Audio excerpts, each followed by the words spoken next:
Spider-Man Hostile Takeover. Chapter 28. Reaching a nearby rooftop, he checked his phone. The message was from Watanabe, and he played it back. It wasn't much, she said. But she had a line on this thief's brother. She gave the name and address, and the message ended. The location was across Central Park, on the Upper West Side near Columbia. Aiming a web at a nearby water tower, he launched himself into the air.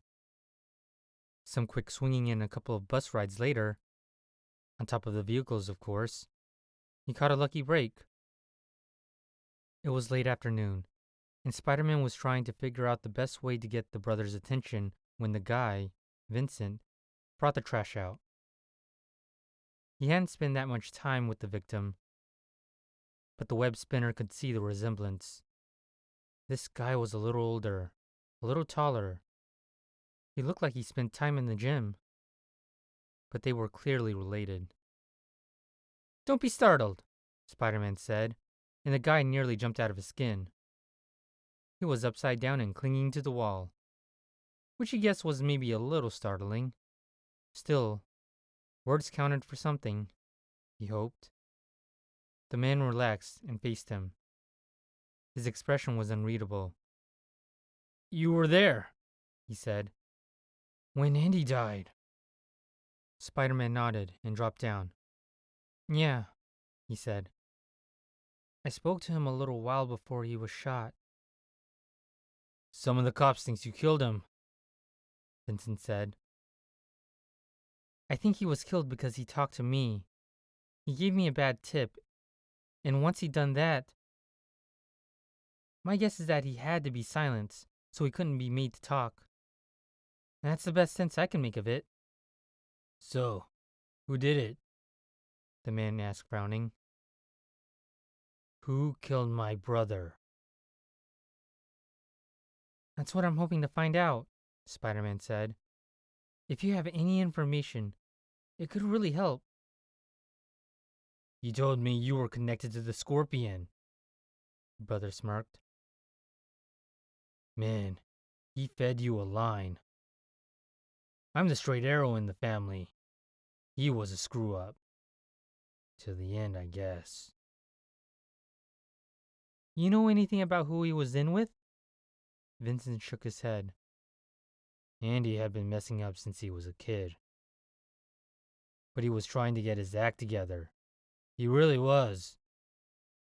He was working on his GED and apprenticing at a riveter. I was so proud of him. You know, it's not easy to turn things around. But he was legit doing it. Then I hear him on the phone, talking about doing a job, you know. I confronted him, and he said he had no choice. He said he had to do this one last thing, and then they'd let him be. I told him I'd go with him, but he lied to me about when and where. So they got him." He wiped at his eye with the back of his hand. "Why didn't you tell the police about this?" "Of course I told them. Some dude with a mustache came by, and I told him everything.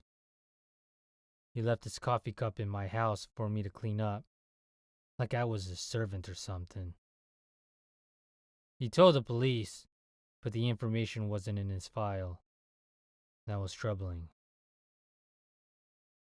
"Thanks for talking to me," Spider-Man said. "I'm not sure how, but this will help. I promise I'm going to do everything I can to bring this killer to justice." Andy was a real person, he reminded himself, with a real brother who had to deal with tragedy. That familiar anger sparked again inside. "I believe you," Vincent said. "It's too bad the police don't care as much as you do." "There are plenty of good cops." "I wish I had your faith," the brother said. Half the cops out there think you're the bad guy. And still, keep on going, doing what you do. I don't know how you keep it up. Sometimes, Spider-Man doesn't know either.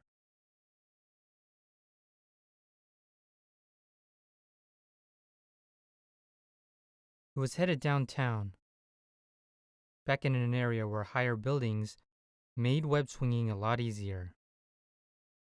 Trying to organize his thoughts when the call came through. It was Watanabe. I'm at a murder scene, she said. It's Ramsey, the assistant DA. He was beaten to death. She let out a sigh that evolved into a growl. There's webbing all over his apartment.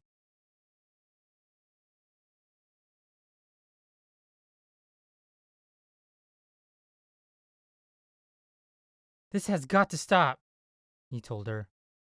Right now. Tonight. I met him. He was one of the good guys. He wanted to help me. That's why they killed him, Watanabe said. They stood on a roof, adjacent to the building where Ramsey's East Side apartment was found. No, Spider-Man replied, fighting to control his fury. I don't buy it. If he had anything to say, if he had any evidence that I could have used, he'd have told me. He was upset that they were messing with his sister. I don't think he'd have held back. Then why kill him, if not to silence him? She countered. To frame you? People who might think the worst of you already do. It's a lot of trouble to go through if there's no payoff. There had to be a payoff. They'd kill Andy to keep him quiet. But what about the people in the sandwich shop? What was the payoff there? Why did they have to die? Why did Anika have to die? Then he saw it. We've been thinking about this wrong, he said. The point wasn't to hide anything. The point wasn't to make the public lose faith in me. The point was to keep me busy. Keep you busy, she said. But why? Because of what the Kingpin is up to, Spider-Man said. Whatever it is that's going to make him too big to fail, that's all that really matters to him. And he doesn't want me messing it up. So you think Fisk believes you alone can stop it, Watanabe said, shaking her head. Whatever it is. Again. Why? You don't have anything on him. If you were breathing down his neck, if you were one step away from exposing him, then I'd get it. But that's not the case. There's not any reason for him to think it's the case. And that's why I didn't see it, he said. I never imagined I could be dangerous to a plan I know nothing about. And now you think you are, she said. Dangerous. No, but I'm starting to see the things in the proper perspective, he told her. I'm just one thread in the carpet. Fisk knows I have the potential to disrupt whatever it is he has planned. And he's trying to neutralize me before I can become a genuine threat. I played a big part in his arrest last time. Upended his life and almost had him sent to jail. If there's one person he wants distracted while he's making his move, it would be me. So, he's got you chasing after the imposter, Watanabe said. You'd do anything to find the restaurant bomber, and part of you believe it will lead you to Fisk. But while you're looking one way, you don't see what Fisk is doing somewhere else. Meanwhile, the police and the public don't trust you. At least, not entirely. Which makes your job that much harder.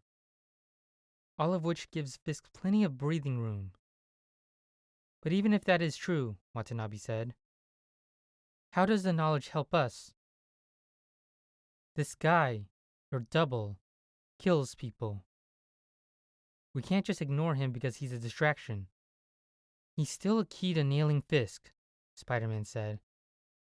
I don't know that we need to change our approach, but it might be enough to change our mindset. I hope that's enough, Watanabe said. Rimsey was one of us, and at least half the force thinks you killed him. If anyone finds out I'm talking to you, I'm toast. We may be on the right track, but until we have the whole picture, Fisk has outsmarted us.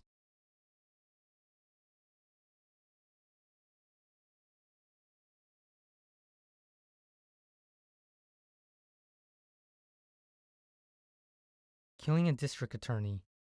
That was going too far, even for a lunatic like Bingham. Had Mr. Fisk authorized this? No. That was ridiculous. Mr. Fisk didn't kill people. He made a mistake when he brought in Bingham, and now he would have to undo it. She wished he would ask her to fix it, but she could do nothing without his authorization. Maya had come as soon as she heard the news reports. Crouching in the deepening shadows, she saw a police officer emerge onto the roof of a nearby building. She looked through her binoculars, and while she couldn't be certain, she thought it might be the woman from Bingham's photo. Was that the cop working with Spider-Man? It would be best to wait and see what happened next. Before long, her patience was rewarded. Less than half an hour later, Spider-Man arrived. The two talked for a while, and while she couldn't tell what he was saying, not with the mask, she knew they were talking about Mr. Fisk. The cop said the name, more than once. That was bad news. Mr. Fisk had never intended for anyone to get killed. Bingham was out of control, yes, but that wasn't Mr. Fisk's fault. She needed to make sure this cop didn't create trouble for a man who was working as hard as he could to help the people of the city. There was one person who would be able to make use of this information to change the conversation, and quickly. She had to do everything in her power to protect Mr. Fisk, even if it meant protecting him from himself. She wished he would confide in her fully. How could he not trust her? She picked up her phone and sent the text to Jameson. Spider-Man has a connection inside the police department. They're protecting him from prosecution. She hoped that would be enough to buy Mr. Fisk the time he needed, and Maya the time she needed. If she was going to remain effective, she had to know more, regardless of the consequences.